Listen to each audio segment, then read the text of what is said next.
Top 5 chilling true crime stories you've never been told. The town of Towitta, South Australia, wasn't the kind of place where evil lived.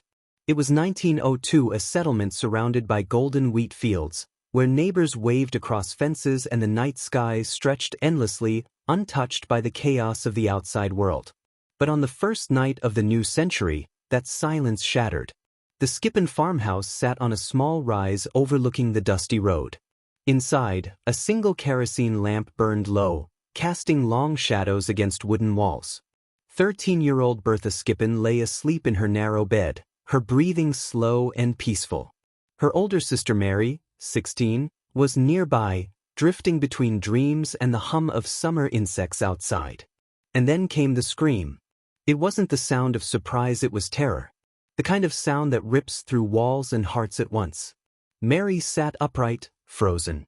In the dim light, she saw movement, a figure bending over Bertha's bed, the glint of something metallic in his hand. A beard, she would later swear, and eyes she couldn't forget. Then the man turned toward her. Mary didn't scream again. She ran. She tore through the hall barefoot, the rough boards cutting into her feet, and burst into the night. The dry air burned her lungs as she sprinted toward the neighbor's house nearly half a mile away. Behind her, she thought she heard footsteps, but when she turned, there was only the whisper of wind across the field. By morning, Towitta was awake. The neighbor's boy rode to fetch the constable. Within an hour, police arrived, a handful of men on horseback, their uniforms dusty, faces grim. Inside the farmhouse, they found Bertha's body, the sheets torn, her nightdress soaked dark. She had been attacked over 40 times, stabbed, slashed, mutilated in a way that spoke not of madness, but rage. The constable stood silent for a long moment before stepping outside, where Mary sat on the ground, her dress torn and her hands trembling. "Tell me what happened," he said. Mary's voice shook. "There was a man. He had a beard. He was standing over her. I ran. But there was no sign of that man, no footprints leading away from the house, no broken fence, no discarded weapon. Only the faint trace of blood smeared on a wooden door frame, and Bertha's lifeless form inside." As word spread, Towitta's stillness turned to hysteria. Families bolted their doors for the first time in memory. Some whispered it was an outsider, a vagrant or escaped convict. Others said the killer was someone closer. Police questioned everyone within miles. Farmers, travelers, relatives. They found no strangers on the road that night. No one had seen a bearded man. But what they did find raised new suspicions. The Schippan household, investigators learned, was divided. Their father was away working in Adelaide, leaving the children to manage the farm. Bertha and Mary, though sisters, had been quarreling for weeks, over chores, over friends, and over one particular young man who had shown interest in Mary. Neighbors spoke of jealousy. Bertha was bright, one recalled, pretty, always smiling. But she had a way of getting under her sister's skin. The police began to wonder, could the killer have come from inside the house? In the days that followed, investigators examined every inch of the home. They found no forced entry. The doors had been locked from the inside. The kitchen knife set was missing one blade. And on Mary's sleeve, faint but visible, was a small streak of blood. She said it was from touching her sister's body after returning with help. But the constable wasn't convinced. By the end of the week, newspapers had already named her. The Schippan girl, sister suspected of murder. Mary was arrested. The townspeople gathered as she was led away, her face pale, her eyes hollow. Some shouted curses. Others whispered prayers.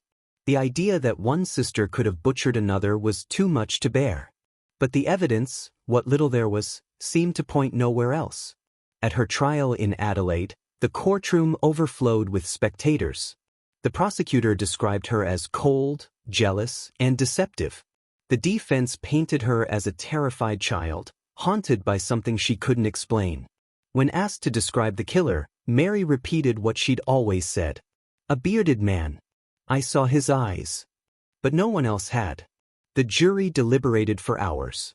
When they returned, the room fell silent. "Not guilty."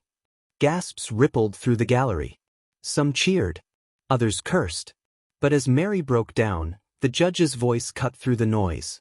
The killer of Bertha Schippan remains unknown. After the trial, Mary disappeared from public life. The farmhouse in Towitta stood empty for years, its windows boarded, its fields overgrown. Locals said they could still hear cries in the night, though no one dared to go near after sunset. But decades later, when the house was demolished, something was found beneath the floorboards: a piece of fabric, stiff with age, and a rusted knife handle. The blade was missing. The stains were long dried. But it raised one haunting question. Had the killer really escaped into the night? Or had he, or she, never left the house at all? The year was 1902, and the trial of Mary Schippan had become the biggest story in South Australia. Every headline screamed her name, every photograph showed the same face: pale, blank, unreadable. The public was divided. Some called her a monster. Others said she was a victim of fear, hysteria, and the primitive justice of the time. The courthouse in Adelaide overflowed with people: farmers, journalists, curiosity seekers, all desperate to see the Towitta girl. They whispered as Mary entered, flanked by guards. She was small, fragile-looking, her hands folded tightly in her lap as if holding onto something invisible. In the front row sat her mother, face hidden behind a veil. Her father had returned from Adelaide stockyards too late to save Bertha, too late to protect Mary, and now too powerless to change what was happening. At the prosecution table, the evidence was spread out like a macabre display: the torn nightdress, the bed sheets, the photographs of the farmhouse. A missing kitchen knife. A bloodstain on Mary's sleeve.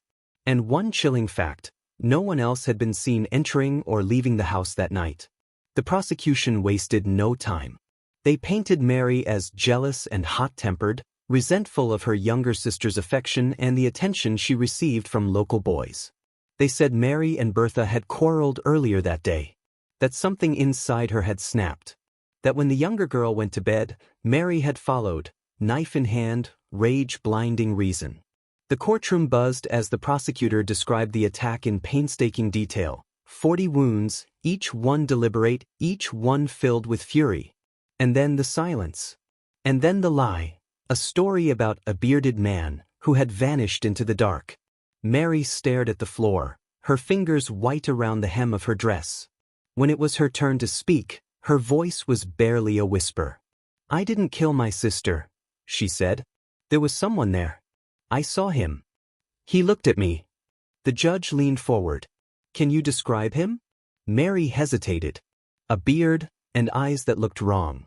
Like he knew me." A murmur spread through the room. The prosecution smiled. Convenient, isn't it? A faceless killer no one else saw. But the defense had their own story.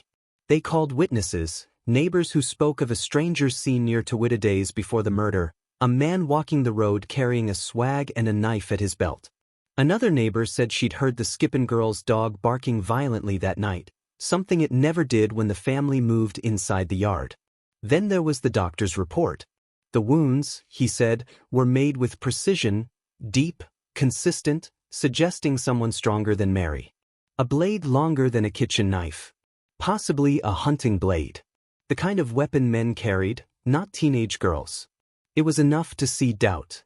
And in a courtroom driven by whispers and fear, doubt was deadly to a conviction. Outside the courthouse, the crowd swelled daily. Vendors sold newspapers with her name printed in bold ink. Police struggled to control onlookers who shouted, "Murderous!" as Mary was escorted in and out. But in the pubs and farmhouses beyond Adelaide, talk shifted. "Maybe she didn't do it," one farmer muttered. "Maybe she saw something no one else was meant to see." Some even began connecting the Schippan case to other violent attacks in the region: unsolved assaults, missing livestock, strangers seen once and never again. Rumors of a drifter. A man who camped near farmhouses and moved on before dawn. A ghost story with a knife.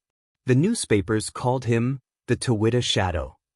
Back inside court, the final days dragged on. The prosecution doubled down: Mary's motive, her inconsistencies, the missing knife that had belonged to her mother's kitchen set. The defense countered with her age, her trauma, her honesty in repeating the same story from day one. When the closing arguments ended, the jury was sent out. The waiting was the worst part.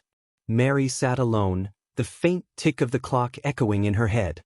Her lawyer told her not to cry, that juries mistrusted tears. But her mind wasn't in the room. She was back in that farmhouse, hearing Bertha's last cry, seeing the flash of the blade, the shadow turning toward her. And then, a memory she hadn't spoken aloud. The glint of something on the floor. A button. Round, black, smooth, one she didn't recognize. Her heart pounded. Had anyone found it? Had anyone even looked?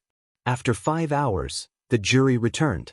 12 men, their faces blank, their boots heavy on the wooden floor. The foreman stood and spoke the words that froze the room. "We find the accused not guilty." The gallery erupted. Some shouted, "Justice." Others cried, "Shame." Mary didn't move. She just sat there, lips trembling, eyes unfocused.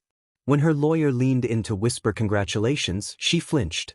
Because outside the courthouse, the crowd wasn't cheering. They were watching her. The woman who got away with murder. Mary went home a free woman, but not a safe one. Her family moved to another district, changing names, avoiding questions. But the whispers never stopped. And one cold morning years later, when her mother opened the front door, she found a small envelope left on the step. Inside was a single black button. No note. No sender. Just a reminder that the shadow from Towitta wasn't done watching. Decades passed. The wheat fields returned each spring, the wind carried the same soft whistle through the valley, and the Schippan farmhouse stood empty, a rotting shell at the edge of the road. Nature had taken it back, swallowing the past inch by inch. But ghosts have a way of waiting. In 1935, a new family bought the old property. They'd heard whispers about what happened there, of course, but people in the countryside had a way of turning tragedy into legend. By then, Bertha and Mary Schippan were names in a faded newspaper, symbols of an old horror the world had forgotten. That changed one summer afternoon when the new owner began repairing the floor in what used to be the girls' bedroom. He lifted the warped boards, expecting dust and termites, but what he found made his hands go still. Beneath the planks was a small cavity, lined with stones and ash. Inside it, wrapped in cloth hardened with age, was a rusted knife handle. The blade was missing, long since broken or taken. But the cloth was stained, dark brown, unmistakable. And tucked beneath it was something else. A single black button. Police were called from the nearby township of Udunda. The inspector, a man named William Kramer, had grown up hearing about the Schippan case. When the evidence arrived on his desk, he stared at it for a long time. Then quietly he said, "Open the archive." In the Adelaide Records office, the old files were brittle and yellowed. He read through every page, the statements, the photos, the sketches of the farmhouse. One line in Mary's testimony stopped him cold. He had a beard and eyes that looked wrong. Like he knew me. But it wasn't the line itself. It was the handwriting. Across the margin, in a faint pencil note made by one of the original investigators, was a sentence. "Button found near scene missing from local farmhand's jacket." That detail had never been mentioned in court. The note was unsigned. Kramer leaned back in his chair. Could this farmhand be the man Mary claimed to have seen? He began digging into employment records from the early 1900s, and there it was. A name that hadn't appeared anywhere in the original reports. Ernest James, a seasonal worker who had stayed on the Schippan property for 2 weeks in late 1901. No known address after 1902. No record of death. Just gone. Kramer tracked down what little remained, letters, wage notes, and a grainy photograph printed in an old agricultural journal. The image was faded, but there was no mistaking it. A lean man with a thick, dark beard. And pinned to his jacket? Buttons, round, black, smooth. Kramer ordered a new forensic analysis of the knife handle and the button. The stains were too old for DNA, but under chemical testing, traces of blood protein were detected, matching the degradation pattern of human blood. The knife's handle, it turned out, was made by a craftsman who had supplied only a handful of pieces to the region at that time. One of those sets was sold to a farm laborer from Udunda in 1901, to a man named Ernest James. Kramer's team followed the trail north, to old graveyards, abandoned homesteads, and farm records. Finally, in a rural cemetery near Bertha, they found a stone marked simply, J. died 1903. No kin. But Kramer wasn't convinced. The grave was unregistered. No burial permit. No official death certificate. Just initials. He ordered an exhumation. What they found inside wasn't a man named Ernest James. It was an empty coffin. News of the discovery made headlines again, 40 years after Bertha's death. The story of the Schippan girl was back, reigniting the same questions that had haunted Towitta for generations. Did Mary tell the truth after all? Was Ernest James the man she saw that night? And if he was, why had the original investigators failed to follow that lead? Kramer pressed on, scouring old police correspondence. In one letter, written by a retired constable in 1903, he found a cryptic note. The Schippan case should stay closed. Orders from Adelaide. Too much public anger already. Who had ordered it closed, and why? Kramer's investigation stirred the past like dust in the wind. Locals began reporting strange visitors, men in old hats asking about the farmhouse, researchers taking soil samples, even a historian claiming to have found a missing diary written by Mary herself. That diary, however, vanished before it could be authenticated. All that surfaced was a single torn page, its edges scorched, found inside an envelope mailed anonymously to the Adelaide Observer. The handwriting was looping, careful, unmistakably feminine. I saw him again. In the reflection of the window. He looked older, but it was the same eyes. They never left me. He waits for me in every mirror. Kramer retired not long after, his final report left unfinished. The new owners sealed the floorboards again, and the knife was placed in the South Australian Police Museum's cold case archives, tagged Towitta Exhibit Number 19.